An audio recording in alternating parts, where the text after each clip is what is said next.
Okay, you're very welcome to our class. I feel I may have bitten off more than I can chew here. Because the subject of our topic here is Moksha. And I'll explain to you why I felt inspired to speak about this subject in a few moments. But Moksha is a Sanskrit word and it means liberation. And specifically when we refer to Moksha in these teachings, we're talking about spiritual freedom, okay? And in Sananda Dharma, Moksha is regarded as the goal, not just of life, but the goal of every soul walking on this earth. This is not a goal of the ego. This is a goal of the soul, okay? Because your soul, as Yogananda said, it's trapped in this physical body, and it's trapped in an astral body of light and energy, and it's trapped in a causal body of ideas, and it is seeking freedom. And what Yogananda said is that like the cork that is keeping that soul trapped in the bodies is essentially desires and your karma, okay? So when that soul gets free and melts into spirit, then the purpose of your life and of your soul has been obtained forever. And that desire is constantly resonating within you, unseen, unheard, guiding you through all the experiences of life, which can be so pleasurable and so disruptive, and yet at the end of it you think, what next? You know, there's always a part of you that's never quite fully satisfied, though you are actually satisfied with the experience. You know, and it is so easy to get overwhelmed with the thought of moksha and liberation, particularly when you read the autobiography and you read about samadhi and ecstasy and union with spirit, and you must go to yourself, oh my God, that is so far above and beyond my reality. Like, how will that ever be obtained in either this life or any life, really? It's sort of beyond conception, beyond imagination of expectancy, as Yogananda said. But Yogananda said, irrespective of your belief of the ego about this goal, it is still the desire of your soul. And it's like gravity. You know, you set off and you're an arrow and you're flying along on your own volition and your own power and your own energy, and gravity is working on you, you know, and gravity is saying, come home, you know, you got to get back to the earth. And that power of gravity is sort of represented by the soul's desire for union with spirit. So the question then remains, are you going to work cooperatively with it? Or are you just going to ignore it and just sort of trifle along doing the best you can? You know, and it's like, I don't know, for me there's something very exhilarating about the concept of God and spirit as freedom. It's just appealing. You know, a lot of the nations of the earth have a liberation day or an independence day when they've been freed from the yoke of oppression of some tyranny, power, you know, not judging this wonderful country that we're in at the moment, you know. And it's the same with the soul, you know, the tyranny of the ego has driven us for a long, long time, and there comes a point in time when the soul says, okay, let's just try to explore the other dimensions of this. So, why am I speaking about this subject? Well, first of all, there's a little bit of a backstory. And I remember Victoria, who is not here at the moment, and she organises monthly satsangs for the Ananda UK group. And Ananda UK as an online community hadn't been long in existence, and Victoria was there. She was one of us at the start, and she was given responsibility, or had the idea, to have monthly satsangs. And so she phoned me up in her sweet, genteel way and said, Sananda, would you do the very first satsang for Ananda UK, you know? She says, you know, you're the elder of the group, you know, I'm sure you have wisdom that you can share with the group, you know, and particularly since we're all new, you know. And she sort of massaged my ego, you know, and I said, okay, you know, I'll happily do a sort of satsang, you know. And it didn't actually happen at that time because someone else more superior or more wearing a blue robe had been in contact with Victoria, and it sort of moved on to someone else, you know. And then the time I was scheduled to give a talk, I was actually ill and I had to cancel it, you know. So Nalini put me down today to share on the subject, you know. But I was very amused about, like, you're being the elder of the group, you know, because, you know, I may look elderly, but I tell you, in the inside, I feel like a 25-year-old just trapped in an older body, you know. But at the same time, when Uma came around and she said, you know, I mean, you have been walking the path for 38 years. Maybe there is stuff that you can share with the group that will be helpful.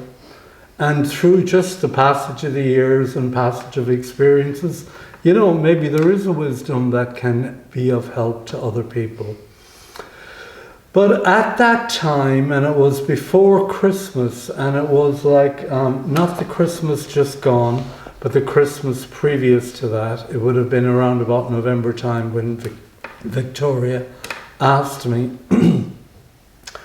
And then we had the all-day Christmas meditation, and it was streamed live from Ananda, Assisi, and I had a small little part to play in it, reading the poem Samadhi, the end of the poem. And what the idea at Ananda Assisi was, we'd start off the Russian devotees, we'd work our way westward through Europe, and because I live in the west coast of Ireland, they asked me if I'd finished doing the poem, you know, and so I did. And I remember that particular all-day Christmas meditation. There was such a sense of blessing and grace, and it just flew by, and it was really, really a lovely experience.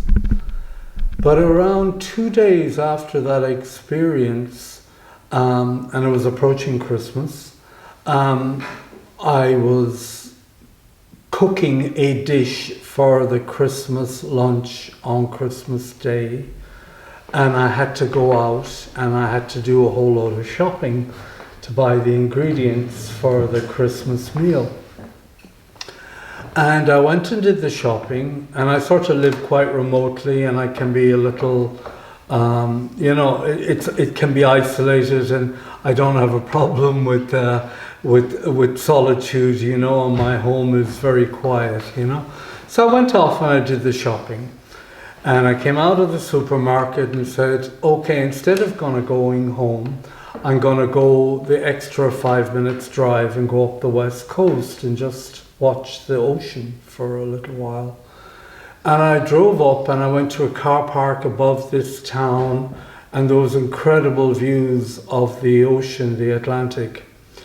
And it was a crystal clear, cold, icy day, and the ocean was not like wild because there was no wind, but there was incredible surf. And all the surfers were out because there was long tunneled waves and it was ideal surfing conditions. So I was sitting in the car park in my car and I was watching the waves and watching the groups of surfers riding the waves, and they were having so much fun. And I was there for around 15 minutes. And after 10 minutes, there was a bluff, and two of the surfers came back up, and they were in the car that was parked beside me. Now, I don't know if you've ever been cold water Atlantic swimming or surfing, but when you get out of the water, there's such a buzz. You know, you're tingling, and they had ideal surfing conditions, and they were on a high, you know. The dog was on a high, their friends were coming up the bluff, joining them, and they were sort of beside their car, and I was listening to them, and they were just so happy, you know, they were drying off and everything, you know, putting their surfboards away. And I was like just open and receptive and sensitive, and I was catching their joy because they were having such a great time, you know. And then I left the car park and I drove home. And in my drive going back home, I was thinking of the surfers, and I was thinking, I said, God, they were on such a high. They were just so happy. And I said to myself, and what is it that makes you happy? And like I sort of just was driving along, and I thought, well, I said, I'm a seeker of moksha. I'm a seeker of liberation. You know, that's my raison d'etre, to be on this earth. And for some reason, I was overwhelmed with sadness. And I actually started crying. And I was like, oh my God, why didn't I take up knitting? Or take up crochet, or take up bowls, or something that's like a bit more manageable than sort of the attainment of ultimate liberation in spirit, you know? It's like, I won't curse because it's been recorded, but it was like, my good God, you haven't given yourself an easy role on this sort of life, have you? You know, a seeker of moksha. Who in this country is seeking moksha? You know, and it really went in deep. I was actually really sad, and I was like, I couldn't get over this, and I was like, why am I sad? Because the purpose of life is to become one with spirit, one with God, to become one with your own soul. And in that stepping stone, becoming one with your own soul, you'll realize your identity with spirit. Why am I feeling so sad when I'm doing everything right? You know, in terms of goals and desires. And this sort of question was left with me. And it got me really thinking about the purpose of my life, and it got me really thinking about moksha and liberation and what it means. And I think I was feeling sad because there's a sort of image and a concept that each one of us has that and it's often propagated in spiritual teachings, like you're the lone spiritual seeker and you're climbing the mountain, you know, and you get to the peak and the sunset is there and you've attained the goal, you know. Or if you're a Buddhist, you're a Buddha Vista and you're carrying your light down into the darkness and the valley to bring light and spread joy in the darkness, you know. And there was such a sense of having to attain something. having to like really put out a super amount of effort to attain liberation, to attain moksha. And when I thought about that, I realized that this is what people have generally, and I had it there and then myself as the concept of what the spiritual path is all about. And then I was projected back into an experience I had with Swami Kriyananda. And it was in Italy when I lived in Ananda, Assisi. I lived there for 15 years and I worked and served there. And it was a wonderful time of my life, and I would recommend to everybody here to visit Ananda, Assisi, or if you can and you have the freedom, to spend a bit of time living in an ashram of Yoganandas, where it's just a wonderful experience. And I remember Swami Kriyananda, he gave satsangs at this time on a weekly basis. And it was a time period when there wasn't a big event planned. He would just come to the center, the Temple of Light, give a satsang or a talk, or we could ask questions, and it was quite informal. And it was wonderful. And it was happening in the early afternoon. And so I trotted off to the temple, and I was there sitting down, and one or two people were asking questions. And I felt a desire to ask a question. So Swami had answered a question, and he'd given a long talk. It was in Italian. And so when that finished, I put up my hand and he said, Tony, I wasn't Sananda then. He said, what's your question? And I said, Swami, I said, how do I go about and develop compassion, develop deeper compassion? And it was translated into Italian, and then Swami answered me, and he said, compassion is not something that is developed. Compassion is something that unfolds. And that's all he said. And so I was left a little bit hanging there, sort of like, that's his answer. Compassion is not something that's developed. It's something that unfolds. You mean I can't fake it to make it, like? And sort of the answer just sort of went inside me, and it worked its way through me. And it was actually a turning point in my spiritual life, where I sort of came to the understanding that, like, all the qualities, the happiness, the joy, the wisdom, the love, the ecstasies, the liberation, the moksha, all that we're seeking is already inside us, and it needs to unfold. And so, with this dawning realization and my meditation on his answer over the weeks and months and years, it has transformed my inner life from something that I need to obtain to something that I really need to go inside and unfold. Now, you still got to do the work. You still got to do the meditation, and you still got to be real. And it's very important to be real on the spiritual path. And I think it's very important to be real when we consider such a vast end of soul life experience like moksha. How do we make that real in our inner life? The attainment of absolute inner freedom.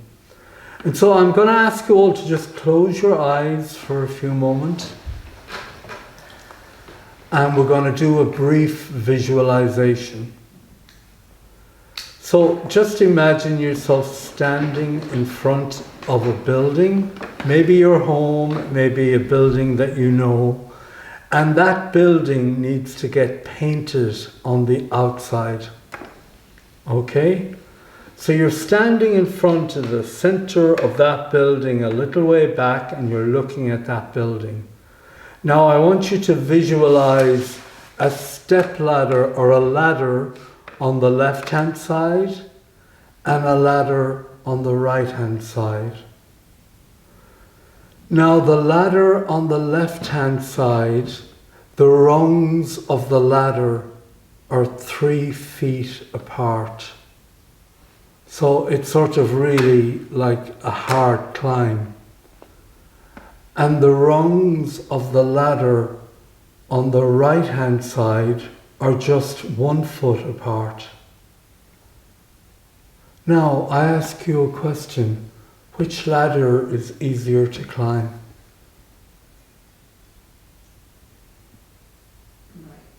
The right, correct. Because it's smaller steps. It's manageable steps. And Yogananda said that everything that comes into our life represents the next stage of our spiritual growth, whatever it is for each one of you personally. And so when I talk about getting real, I talk about you embracing the challenges or the experiences that are coming into your life right now as the next stage of your spiritual growth and the next stage of your pathway to liberation. You know, it's not just going to descend on you until the Master deems that you're ready. So you need to be doing the work in your life, here and now, dealing with whatever is coming into your life. And that is the directional approach to the attainment of liberation. Because if you're working with that flow of energy, then you're going in the right direction. And liberation is guaranteed. You know, Yogananda, when he wrote his home study course of like the lessons, he said, and it's true, he said, like, you know, people may ask you, do you believe in God? You know? He said, it's not about belief in God. He said, if you follow these teachings, you will have the direct personal experience of God in some way, shape or form, and all doubt will be eradicated from your consciousness as to the existence of a higher power and truth.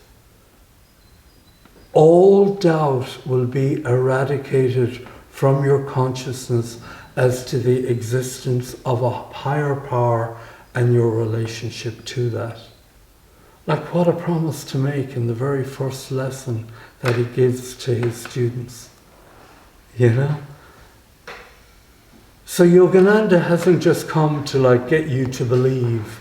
Yogananda has come to confront you with what it is that you need in order to walk this path and take the steps so that you become a happier, more joyful, more inwardly free individual. Moksha, freedom. So when I talk about moksha, I'm talking about let's get real as to what that means from where we are today.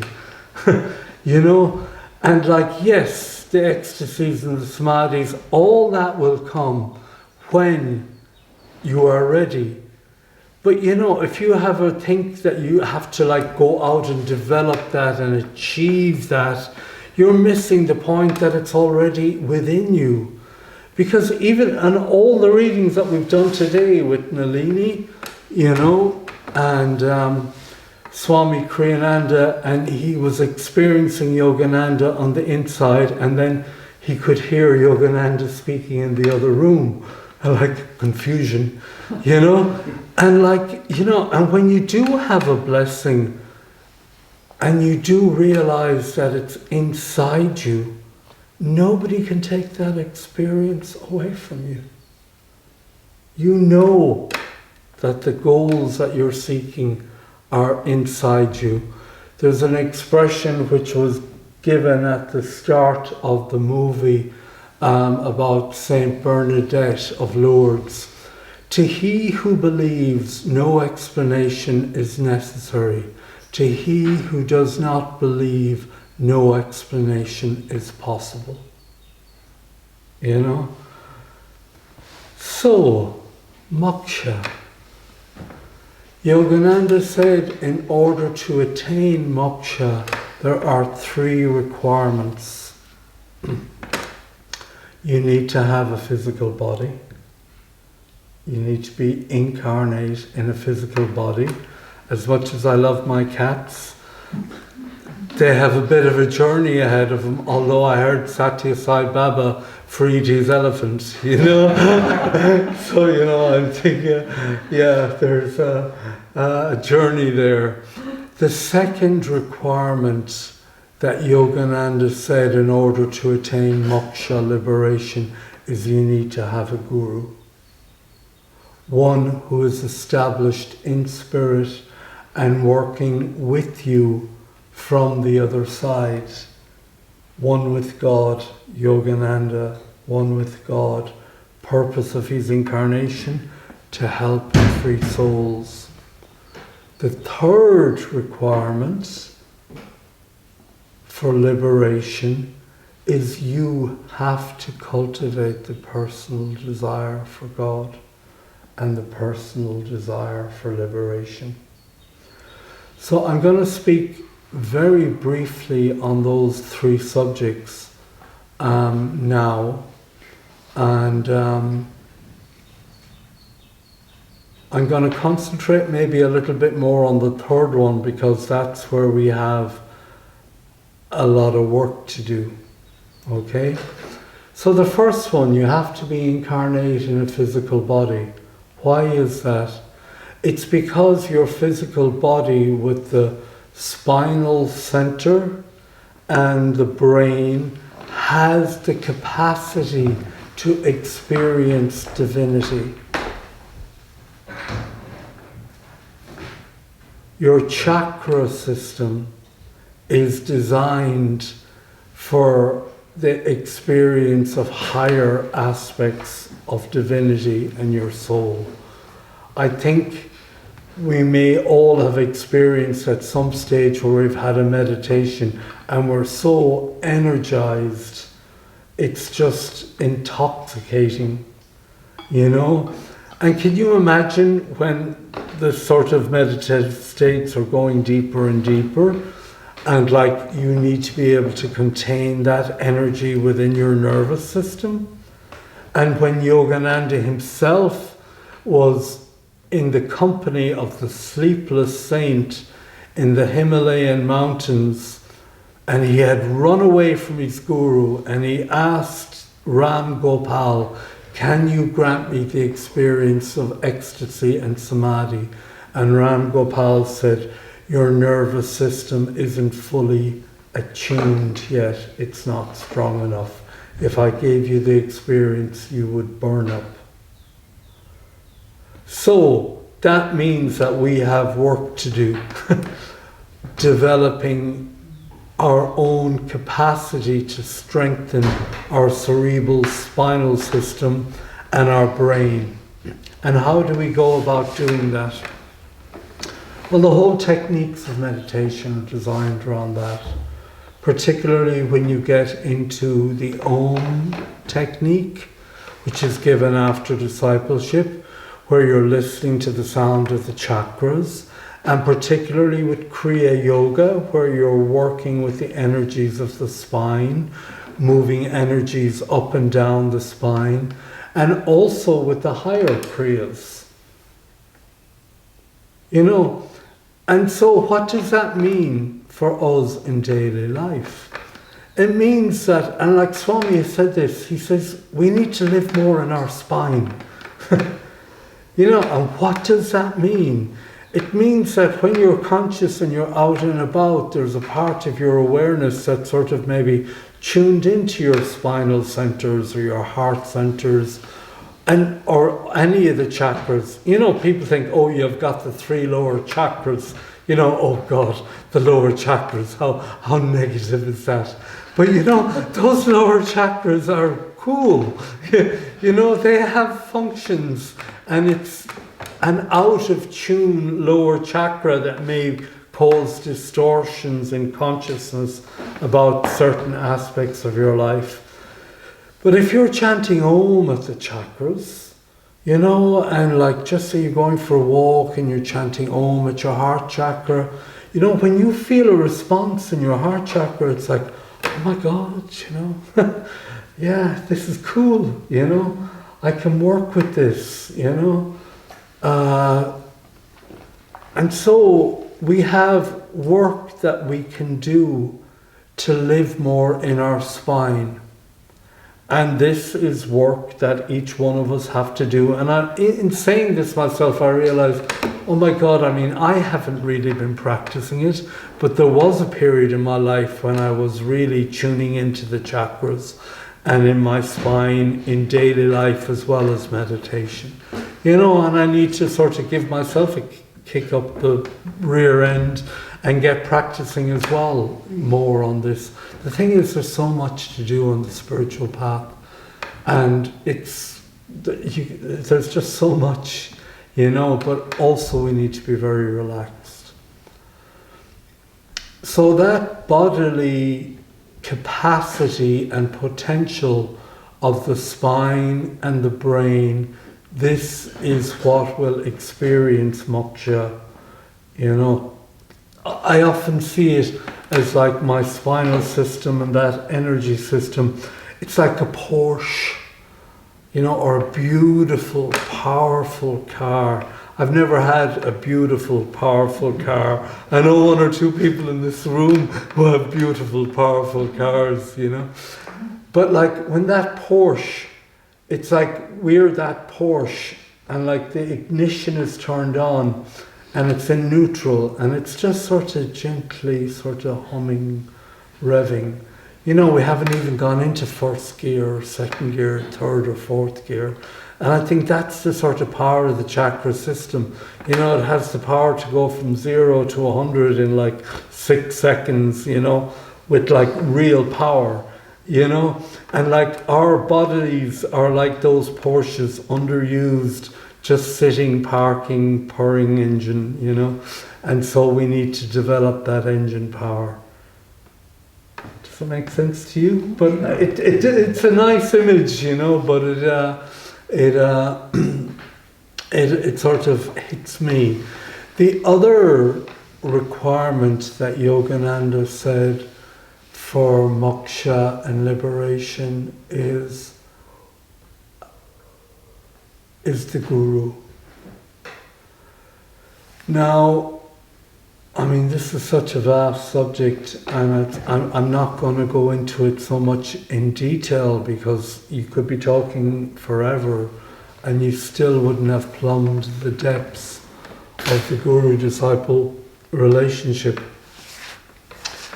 But what I want to emphasize to you is that you've probably no idea how close you are to moksha, to liberation, because most of us here have already decided that Yogananda is our guru, and we have entered into the guru-disciple relationship. And if you think about that relationship at the dawn of space and the dawn of time, when the Supreme Spirit wanted to enjoy himself through the many, and he separated a portion of his consciousness, and he almost like broke up a portion of his divine bliss like a jigsaw, and said, right, gonna scatter you out into that universe. You can have free choice and power to do and experience whatever you want, but your purpose is to come back home. Okay? And so we've entered the journey of the cycle of the soul. You know, mineral life, plant life, animal life, human life. God only knows how many incarnations we've had. But there's a fifth stage, the superhuman, the enlightened being. And as Yogananda said, in that soul journey, initially when the soul comes into that human form, it's learning its lessons through cause and effect, karma, life experiences. And it goes through however many experiences it needs to go through until there's a sort of flash of sort of spark of what the hell is this all about? And you sort of look as a soul, maybe there is a higher power, maybe there is a higher life. And so you start exploring the spiritual realm. You start reading books about God. You start like trying to understand what it's about. And you can go through a whole series of incarnations like that. And then you come to a point where you're convinced that the higher power does exist and that the purpose of life is to return to it. And it's at that point when your desire becomes very strong that the Guru will enter your life, because that is the purpose of the Guru, to free your soul into Moksha. And his work is not done until you are a free soul. You know, so if like you think about that and the eons of time, and now we have the Guru, and like we're learning our lessons, and like the Guru's purpose is to free us, and we're hopefully working in cooperation with that. You know, it's like that sort of clock, what they say, the ecological clock, where it's a minute to 12, or doomsday. You know, it's like the opposite of that, but liberation. You know, we have a few minutes to a few seconds to go. You know? So don't ever feel that you have too much work to do. Yes, we all have work to do, but we're closer than we think. And it's like that dream that that man at Ananda had, which Carl referenced in the WhatsApp group, where like he was in a tunnel with a little bucket and spade, and he's sort of removing the earth in the darkness, working out his karma, you know, and Yogananda's on the other side of the hole with the big JCB, just moving truckfuls of karma away, you know.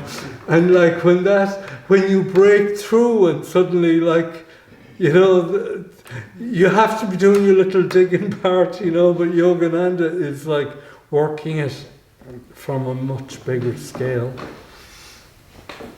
You know, and I think it's a great reality and a great level of understanding if when you're on the spiritual path and you really are on the spiritual path and you realize that from now on in, everything is under the control and blessings of the Master. It sort of frees you. It's like, okay, I'm going through this experience. It's not pleasant, but I have a lesson to learn. You know, and so when you have that growth-orientated mentality that like you're working with the Guru, it's very positive. You know, and maybe it'll be the last moments of life before the Master comes, before he grants you the ecstasies. You know, and I'm going to speak about that in a moment. The third thing is cultivating the desire for God. Now this is where the ball is firmly on our court. You know, and I've been walking the path for 38 years, and like you start off on the spiritual path and, oh yeah, I can attain samadhi, I wanted this, you know. And then it going gets rough and you go through life experiences and you hang in there by the skin of your teeth. You know, and it is a marathon. You know, and sometimes you're just like racing towards it, and other times you're just hobbling, crawling towards the goal, you know. And I've often said to Master, I may sometimes not even be moving towards you, but one thing I will guarantee, I'm never going to turn my back on you. It doesn't matter what I go through. That's under your control. It doesn't matter what my energy levels or how much I can put forward in meditation and spiritual living. I'm facing the goal and I'm going to go towards it. However slow, however snail-like, you know, that is my goal. And Asha, who was with you recently, I love it when she says, you know, the gospel according to Asha is never give up. Isn't that wonderful? Just never give up.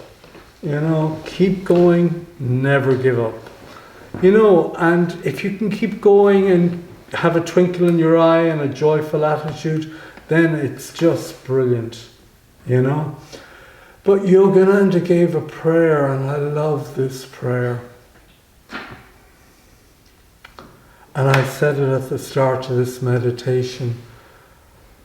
Divine Mother, be thou the only desire reigning on the throne of my heart.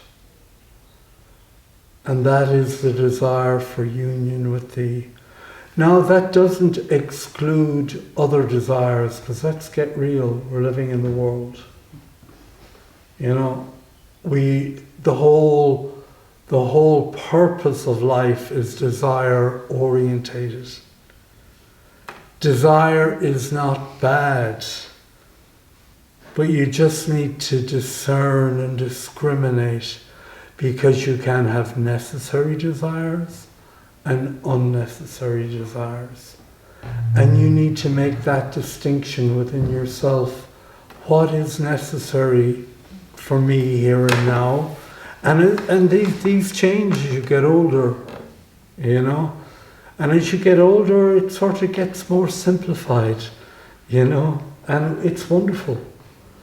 You know, and yes, we all need homes, we all need money, we all have deep longings for having a companion or someone to share our lives with. We love cats and dogs, you know, we love nature, we love serving, we love doing good. You know, all that is good.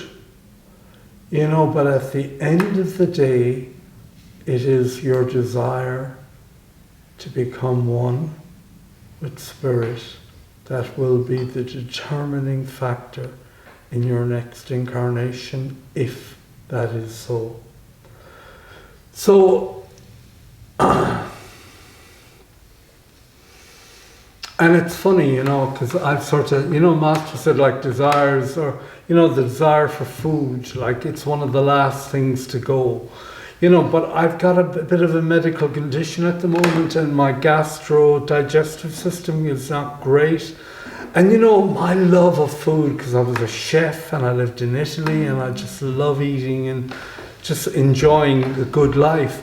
And now I find like I'm more into just like food is nourishment and food is keeping the body.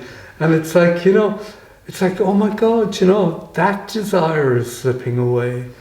You know, and of course there's desires that ultimately are not helpful for us, that we often have major work on in addictions and stuff like that we have to work on. But if you keep doing meditation, if you keep doing Kriya, there comes a point where most things that would have been holding you back on your inner life just get broken away and freed. And what is that? These are major steps towards inner freedom. Remember, you're taking the small steps up the ladder, you know, and one day, you know, the goal will be given to you because you've kept walking, you've kept working on what you've needed to work on in the here and now. So desires are interesting. I mean, there's whole books written on desires, you know. But if you keep cultivating that desire for spirit and for union and for love of God and Guru, you find that it's like Yogananda said, when you start off in the spiritual life, you're like a small little plant, and you need to put a fence around, or what is it, not a fence, but a thing around it to protect it so animals don't eat it, you know? Well, there comes a point whereby that little thing gets removed and the tree starts to grow, you know, and then it's gaining its strength. And you know, you get every year another rung on the tree, you're getting stronger in ways you don't know.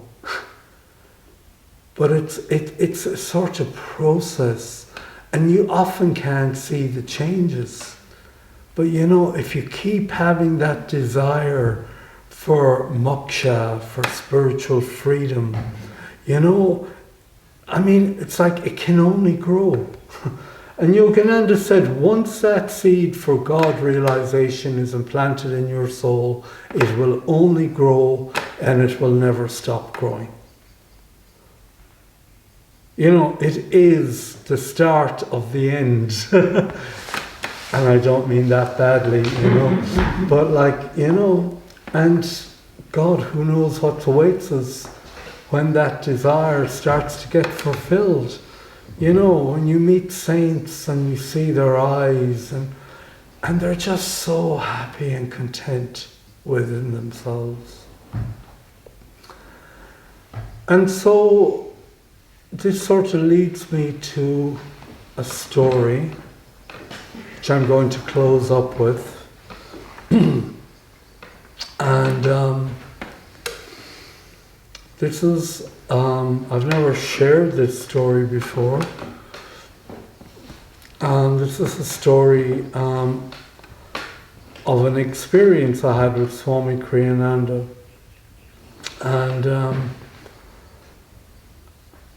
And it happened like 10 years ago. I mean, it was his 10-year Moksha celebrations just recently. And I lived in Ananda, Assisi, and I was never sort of part of the inner circle of Swamis because I wasn't like a leadership and I wasn't in that role. I had other roles to do, but I had so much love and respect for Swamiji. And I remember once, maybe 2 years before he passed away, I asked for a personal interview with him. And I went over, it was after lunch, and I went into his living room. It was in Ananda, Assisi. And he was sitting down on a seat, and he was wearing the blue robe, and he was just sitting very gently, smiling. And I entered that living room, and I swear it was like entering a vortex of energy, and like Swami was at the center of that vortex, and he was like the spiritual eye. You know, his blue robe, his face, the glow around him. And I had never experienced such a sort of energy that was, he was at the center of, and it was coming from him, but it was also flowing into him. And that's not the story that I want to tell. But because I had had that sort of personal experience with Swamiji, and I went on and I was asking him things, and I was just, oh God, it was awful when I think about that interview. My ego just came so much to the fore, you know. I wasn't happy doing this, I wasn't happy doing that, I think I might be better doing this and doing that, and it was just all just so much rubbish, you know. You know, she can get fed up living in an ashram, working in the kitchen after 12 or 13 years, and you wonder, what am I doing with my life? Surely I'm made for greater things.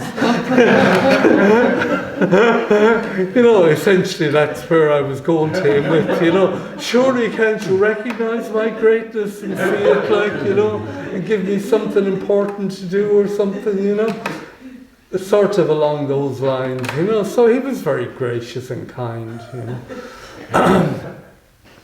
But roll on around about maybe 2 years later, and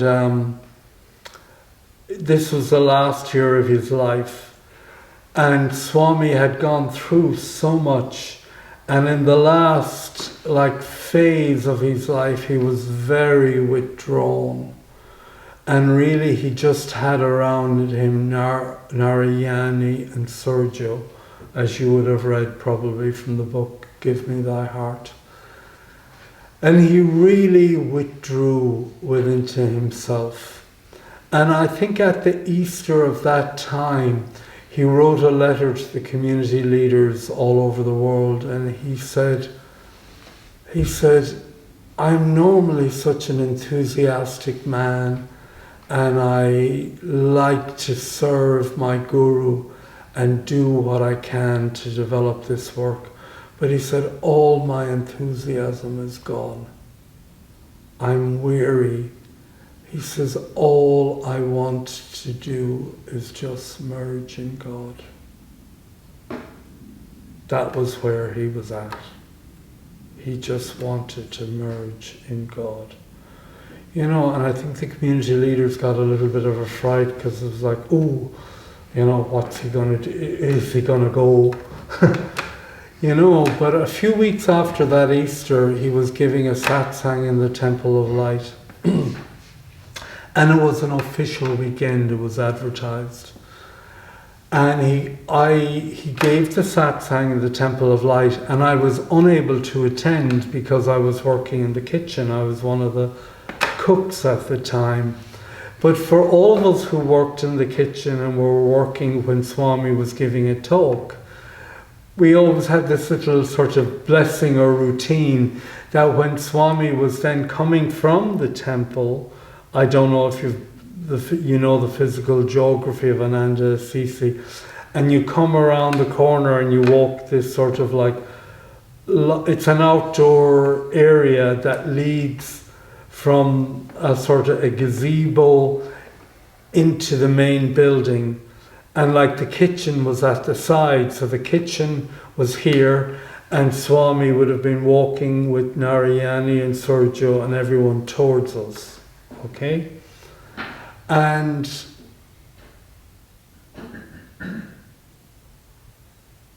he gave the satsang, and he was walking with Narayani and Sergio, and they were holding him like they had their arms interlinked with his, and they were more carrying him than walking with him, because he was obviously in a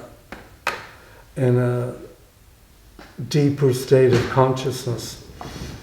And we were standing there at the door, of the kitchen, waiting for darshan, you know, to greet Swamiji, and I was there. And Swami was walking, and he had Narayani and Sergio, and he was spearheading this sort of there was a whole load of people behind him. You know, the members of the community, the guests who were there for the satsang. You know, and Narayani and Sergio were slowly walking towards us, you know. And there I was at the door with a few others. And then Swami sort of really came into sort of close contact.